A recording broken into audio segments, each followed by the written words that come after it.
development and just the kind of player he's become? What you Yeah, see in him yeah, last year? he's a tough dude. Talking about Ethan Downs, he's a Yep. tough dude. He loves Oklahoma. He, you know, somebody would say if I had a daughter, I would be the guy that I want to marry my daughters. I got two, and he's got some little brothers, and he's already married. And but just phenomenal. He's the epitome of what we want a Sooner to be, you know. And we're really, really excited about him. His work, man, he loves his teammates, and had a good year last year. And he was just a true sophomore, you know. And we're for us to be our best, he needs to have a better year, and he knows that.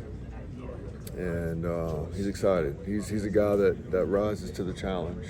You know, every time I challenge him, he rises to it. And he's coachable, man. Just one of my favorite things about Ethan is how much he loves Oklahoma, how much he cares, but he expends himself every day. You know, when he walks off the field, he's just like a walking pond. You know what I mean? And that's what you want as a coach. You want a guy to respond. You want a guy to expend himself and lay it all out there. And if I told him, hey, Ethan, I need your arm for us to get this 4th and 1, he'd cut it off. And I don't know any greater compliment a coach can give a player. Talk about him off the field a bit. You say when he walks off the field, and he's as active off the field with just charitable things. And yeah, he's just like Superman. You know,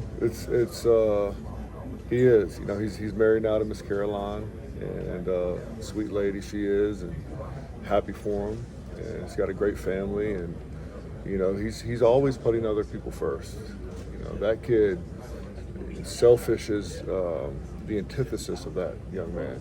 You know, he's always thinking about the team. He's always thinking about the room. He's always thinking about, like, we'll be walking out to practice. I was like, hey, coach, you good? You need anything?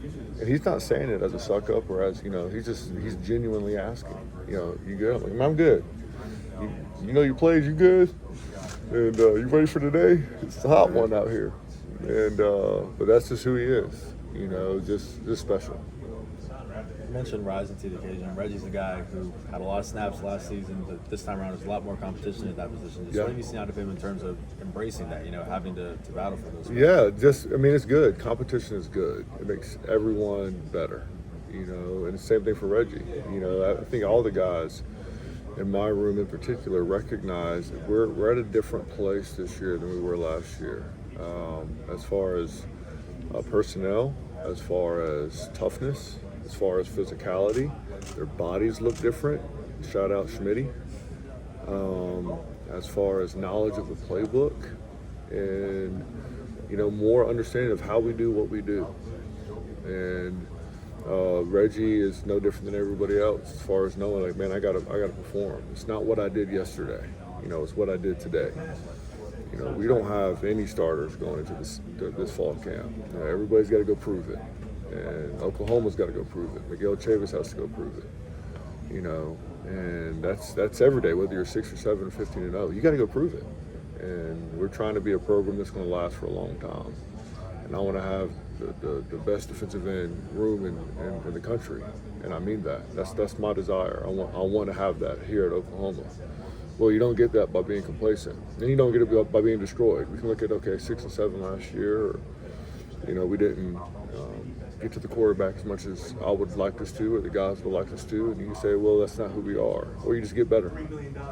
You know, so Reggie is a guy very similar to Ethan. It epitomizes everything that's great about Oklahoma. You know, I think he took advantage of our sole mission, micro internships and service trips. He was like in Rio de Janeiro one month, and the next month he was in South Africa. You know, just special, man. He's a great young man, and so we're really, really blessed to have him. A new NIL deal, South Africa. Say it again. NIL deal? No, sole mission. No, I'm kidding. Okay, I got you. Sorry. I just wanted to ask you about getting off the field on 3rd down and 4th down. Coach Roof was talking about that a little bit. Your perspective on that, your guys, and how important it is to, whether it's creating pressure or getting a ball out or whatever. Yeah, man. As a former defensive lineman and as a person that's been in this defense now going on 7 years with Coach Venables, it is built around defensive linemen setting the tone, setting the edge, and creating the wall and creating havoc on the quarterback and in the backfield. You know, if you want to be a multiple aggressive defense, your defensive linemen have to play well, and you got to coach them well. And so that's we've talked about that all offseason amongst a host of other things. We had a lot to talk about and a lot to get better on. But one of those was getting off the field on third down, fourth down. You know, but you got to be great on P and 10. If you're going to be great on third down, man, third and 8, it's a heck of a lot easier than 3rd and 1.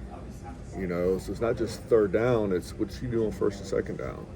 It's playing efficient ball. It's playing, getting the call. What's my pre-snap process? And having a really, really good first down.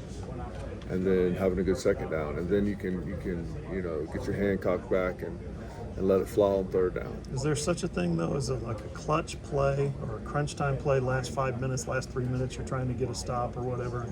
It's, you can't train for that. You could say that. I mean, I'm thinking now as a spectator and as a fan, it sure feels like that, doesn't it? You look at a game and you go, man, if we just got that one play, we won the game. But as a coach, I know better. It's all the little plays before that one play. It's just doing your job, man. It's efficient. We got to be a more efficient defensive line. And defense, yes, no doubt. But we got to be more efficient on defensive line.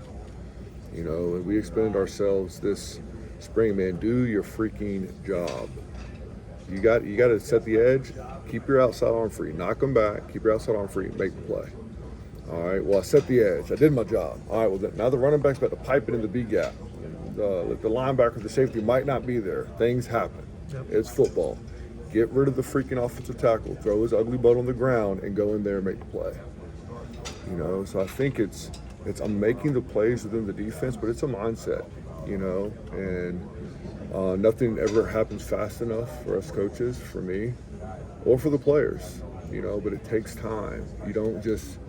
You guys ever seen the movie 300? There's a scene at the very, very beginning with King Leonidas. Okay, and he's like 12 maybe, and they throw him out there to the wolves, literally. He's got to go out there, he's got to survive the cold. He's like 12, dude. You get like arrested by Department of Social Services today if you did that. All right, but in Spartan territory, this is what you did. And if he didn't make it back, so be it. He wasn't qualified to be a Spartan. But he had to go through some stuff, man. You got to get scarred up. You got to get scarred up. And the past year and a half, in the best way possible, our guys have gotten scarred up and loved up. And you got to go through the fire. That's where the glory is. It's in the fire. And so they got a different look in their eyes right now. I think we all do. And I'm really excited. What did you learn about yourself last year, Miguel? If it's true, a man can learn more. You don't know what you don't know. You don't know what you don't know. Even when you just having humility. Coach Venables has always taught me, man, have humility, get better, do a great job of self-evaluating. Can you coach a technique better? Can you coach a scheme better? Can you say things with better verbiage that connects in a more potent way with your players to get them to do what you need them to do, what they need themselves to do? But I also found out about myself, man, that I can endure a valley. When I was coaching at Clemson for 5 years, it's easy to walk around with a smile on your face when you're freaking beating everybody's butt by 40 points. I got joy in the Lord. Well, no duh. Really easy. My quiet time was amazing. Good job. And but man, the Lord will take us in valleys. You don't want to be there. Nobody likes them. Everybody's trying to get to the top of Mount Everest. Nobody wants to be in the valley. But that's where the growth happens. And so I think I learned about myself that I have a really good wife. I learned about myself that my 7-year-old knows about wins and losses. He's hilarious, Judah. And I learned about myself that I'm built for this. I love it. I love it all. And I want to be a winner at Oklahoma. And that motivates me. Winning the national championship at Oklahoma, and that motivates me. This place has been amazing. This place will take a backseat to nobody. But going to the college football playoff and winning, that motivates me. My group and me and Coach Bates' group leading the country in sacks and TFLs, that motivates me. Scaring people when they come to the Palace, that motivates me. shutting haters up, that motivates me, all of it. Then proving Coach V right, proving President Harris and Joe Castiglione right, proving myself right, proving my players right, proving my recruits right, that believe in me, that believe in Coach V, that believe in Oklahoma. We assume that players are. You used the term haters just now. We assume that players catch wind of that stuff. Well, listen, and man, they're motivated yeah, by listen, it. if you have any eyes or ears, come on, Yeah. I mean, once again, the most political correct thing to say is, "Oh, what are you talking about? What do you mean haters?" And but that's not why we do it. But man, that's the cherry on top. You got to freaking, whether it's people love you or hate you, you got a job to do. And Georgia won the national championship this past year, 2 years in a row. Well, they got lovers and haters. Well, you got to still go back to work. Oklahoma was 6-7 this past year, and that's not the standard. There's no coddling, there's no blame shifting, there's no pivoting from that. That's not good. But man, what's great about life, and when you have air in your lungs and you get a new day, man, I'm really thankful for a new day. I'm thankful for a new season. I'm thankful for an opportunity. We got to go through fall camp. I wish we could spot the freaking ball today, for real. And so I can't wait to get on the field again with my guys. How old are you? 34. I was about to say 20-something. You could pass for 20-something. Because I shaved today. I'm talking to y'all. So you're still a pup in this deal. Yeah, I mean, I guess I'm a dog. I like a dog better than a pup. But yeah, I mean, I don't know. I think I always will be this way. I got a young spirit. I got juice. And their first brush with adversity can be difficult for young dogs. yeah, not for me. Yeah, right. I didn't feel that. Okay. Okay. I didn't feel overwhelmed. I didn't feel, being honest, I didn't feel, it's overwhelmed. Confidence never waned. No, Yeah. no, not doing what we do. And once again, the confidence comes from knowledge of. Man, I've been here. Yeah. When I was a player my senior year, we went 6-7 at Clemson. Lost to freaking Skip Holtz and the USF Bulls in the Charlotte Belt Bowl. Okay, it was terrible, and we lost, and I broke my foot in that game. Liz Frank, and they wanted to fire Coach Sweeney, freaking Coach Dabo Sweeney. They wanted to fire him. 6-7, lost to South Carolina 2 years in a row. This ain't the guy. We made a mistake. The next year, all he does is win the ACC championship for the first time in 20 years, and the rest is history. Okay, but what was the difference? It was almost the same locker room. It takes time. It takes belief. You can't waver, And so the sky is definitely not falling. We know what we're doing. We know why we're doing it, and we know who we're doing it with. Thanks. Yeah, no worries. Building off. What are you expecting from him as a player, and not only that, as he's gotten older now, maybe as a leader of the team? Yeah, I mean, just to be a leader, to be vocal, to lead, and if I'm a leader, people expect more of me. I need to have the highest level of toughness. I need to know what I'm doing. I need to show the guys how to watch film and to dominate meetings, to dominate practice.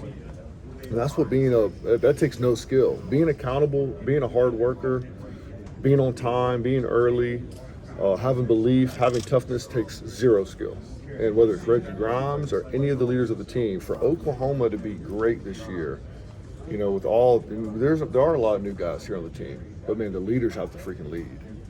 And the coaches can lead, but it's got to be player led.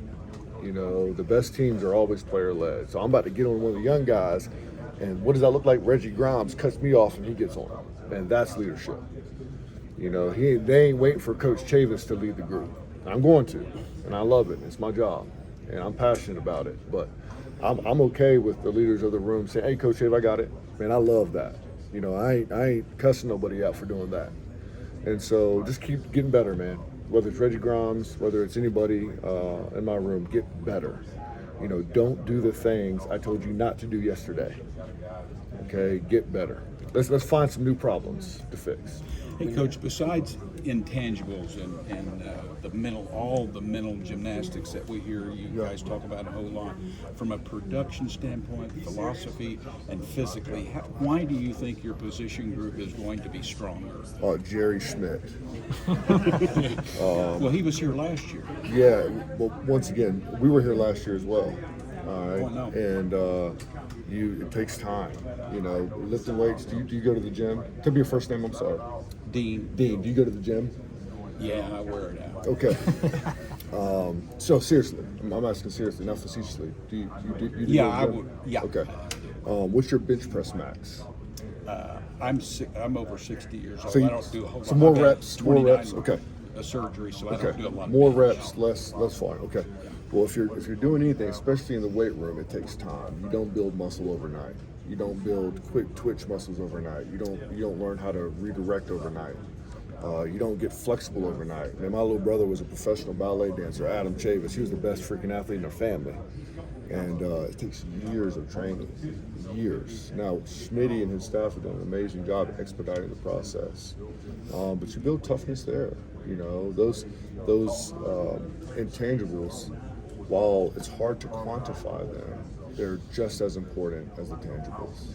You know, and then I would say another year in the scheme. You know, that's a real thing. Guys being comfortable with the scheme, not just knowing, okay, what am I doing, but why am I doing it, and playing with the level of anticipation that allows me to play way faster. And then we've done a really, really good job recruiting both in high school and the portal. And so our personnel is very competitive. You know, we got a really competitive room. And then it's talk about staff cohesion. You know, together for another year. You know each other, you know each other's thinkings, all those things. It's hard to add up on a board to say, hey man, that's +1 there, or that's +2. But when you add them all together, we're really, really excited. Can you talk Thank you so about much for the question. Can you talk about what newcomers like PJ and Trace, what they've brought to the room, and kind of what you've seen from them over the summer as they develop? Yeah, you know, they've brought elite athleticism. They've brought quick twitch. You know, anytime you introduce anyone, whether it's a transfer or a high school player, it changes the dynamic of the room. And so it's really cool because, you know, I'm trying to get every guy to be great individually, but also to be great as a room. And so it's fun navigating that. And and then each guy, man, how do I fit? You know, how do I fit within the defense? How do I fit within the team, within the university, within the room? And but just you know, they're cut. All these guys in my room. I don't have a guy in my room right now that's not uber competitive, that doesn't see the challenge and doesn't understand the expectation, that hasn't worked really, really hard this offseason since January. You know, and so it's fun. You know, we're excited. Both of those guys are going to play this year. And just to add on to that, what have you seen from R. Mason? Just you know, we're all excited about seeing what he can do this year. What have you seen from him? Yeah, I've seen an elite level of consistency. I've seen, you know, talking about a guy that weighed 216 pounds last year and he weighs 240 today. That's 24 pounds of muscle. You know, I guess I just contradicted my point to Mr. Dean, but it did happen overnight for our Mason. No, but he busted his butt, man. You know, he freaking worked, and I love you, Dean. And he worked, you know. And Coach Smitty gave a report on him. He's got a maturity that's different. He's got a Mamba mentality. You know, he's got a look in his eyes that's different. And I love him because I can coach him really hard. You know, I love guys that I can coach hard. And he's just, you know, just like, yes, sir. Yeah. You know, and but he's a great athlete. He hasn't done nothing on the field. He knows that. I asked him, I said, what have you done? He said, nothing. You know, he's had a really, really good spring. He's had a really, really good summer. It's got to translate in the fall. That's when it matters the most. And so we don't live in fairyland, you know. Like, people are very aware of what we need to do. And me and Coach Bates try to be very communicative on people's strengths and weaknesses. But we're excited about our Mason. Good Lord keeps him healthy. Miguel, when last season came to an end, and I'm asking you genuinely, what does your self-scouting process look like when you sat down and tried to figure out the things that went right and went wrong? Yeah, so I looked at how we played certain blocks, how we played certain techniques. If we were getting to the quarterback, why? If we were not getting to the quarterback, why? How my guys did in crucial situations on P&10, after big plays, red zone, third down, short yardage, goal line, 4 minute. I studied NFL teams. I studied other college football teams and defensive line, and looked at and tried to talk to several ones, and how are they playing certain techniques, and I'm a football junkie. I love it, you know. Like, I love Twitter and Instagram. If I see something good and it makes sense and I think it's transferable, those drills, I'm like, yeah, let's put it in. You know, like, I'm like, that's really good. You know, if you got a better way of setting the edge, you come let me know. What's your name? Eli. Yeah. So if you know a better I would way, hold your breath. I got you. I'll work on it. Were there any conversations or things you came across that really struck you? We got to be more physical. You know, I think that was one. We got to get off blocks better, and how you do that and why you do that, and not why, but how you do that and the techniques you use is kind of the secret sauce. But that was one that was glaring to me, man. We got to freaking be where we're supposed to be. That's knowing the defense. It takes time. You got to know the defense. You got to be in the right place. You know, 10 guys can be doing their job, man, but one guy isn't there. It's a problem. And that running back hits that gap, you have issues. You know, so do my 111th, man.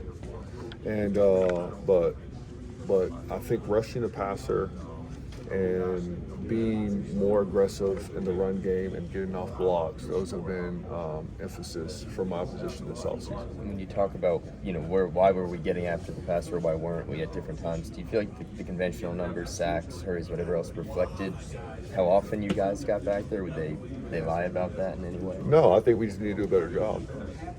No, we needed to, you know, I think before, like, in the regular season, if I remember correctly, we led all Power 5 teams with tackles for loss, you know, and so that's the players and that's the scheme, you know, and can you make plays when the scheme isn't throwing you alley-oops? Man, the great ones do, you know, and can you beat your guy one-on-one? You know, mano y mano. And so I think that's mindset, that's technique for sure. That's going through the fire like we talked about. And that's just being relentless to do my job. You know. You feel like you have guys that can win one-on-one battles? Yeah, yes sir. Yes sir, I do. Going back to Garen's question, you talked a lot about what you learned about yourself as a coach. What did you learn, though, about being a relational coach and how to coach that room, be with those guys, and even recruit as well? Yeah, I didn't. That wasn't probably a great revelation for me. I felt comfortable doing that. That's why I got into coaching, was for my guys and to disciple and mentor guys for the game of football. And so that's very natural, and it's fun, man.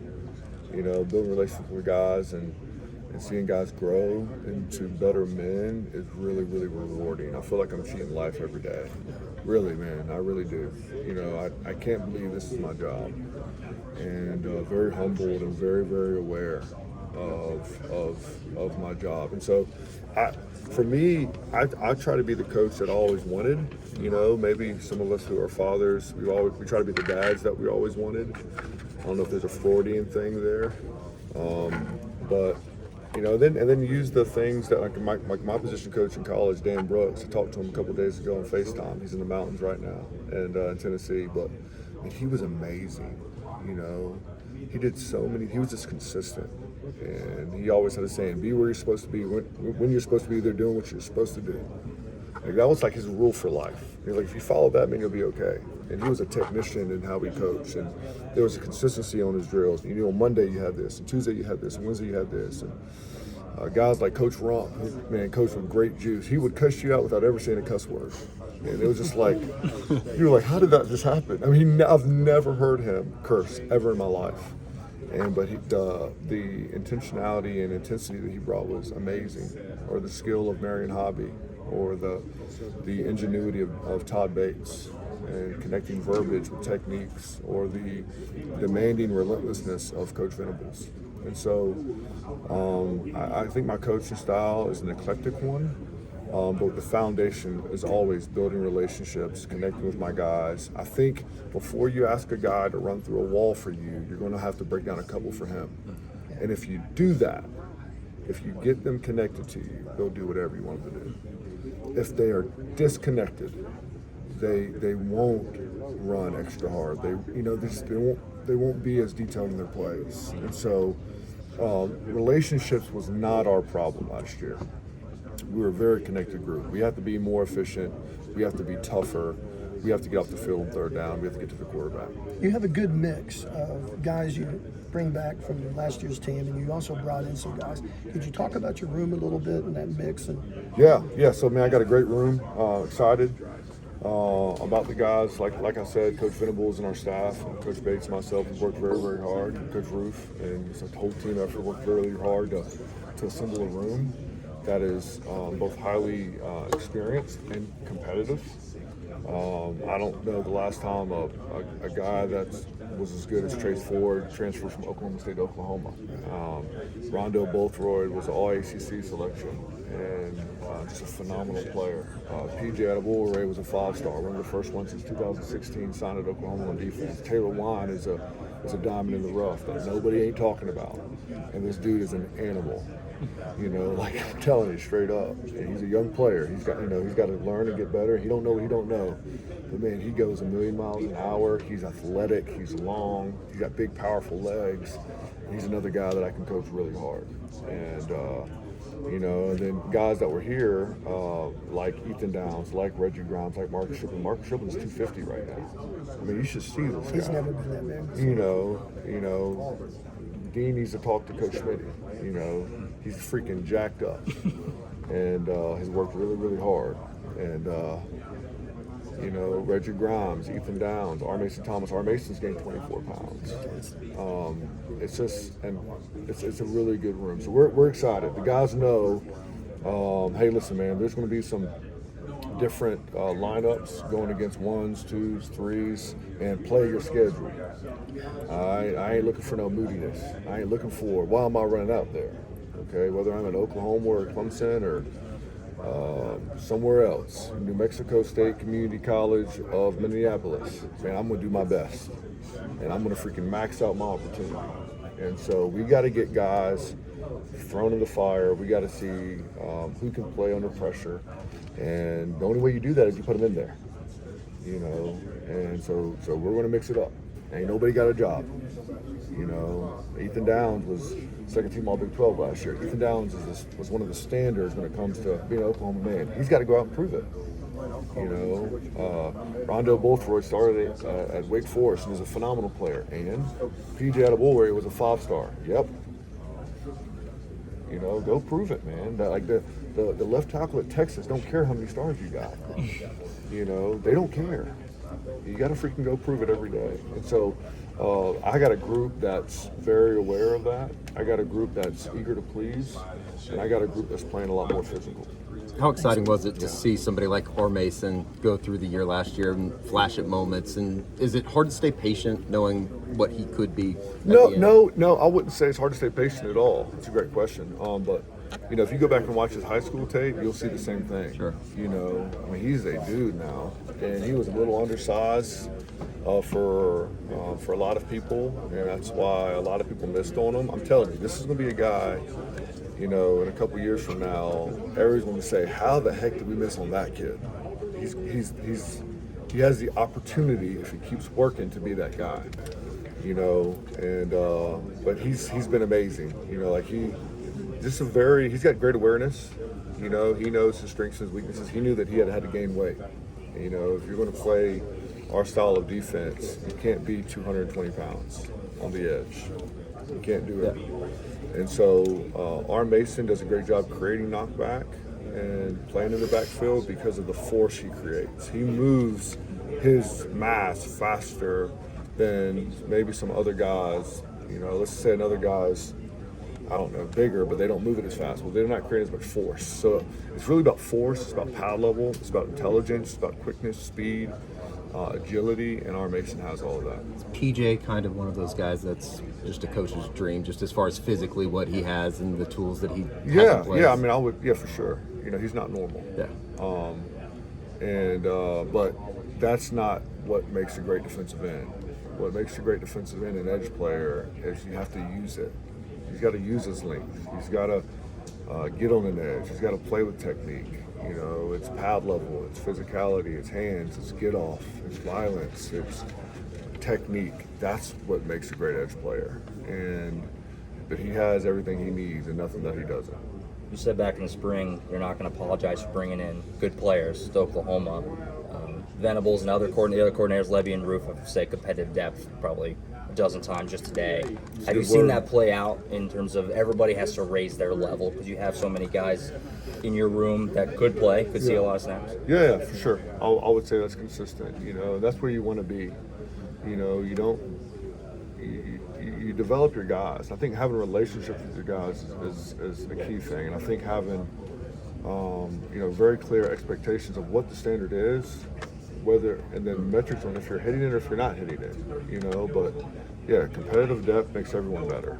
You know, it's just that's who we are as human nature. Naturally, we're lazy, as people generally speaking.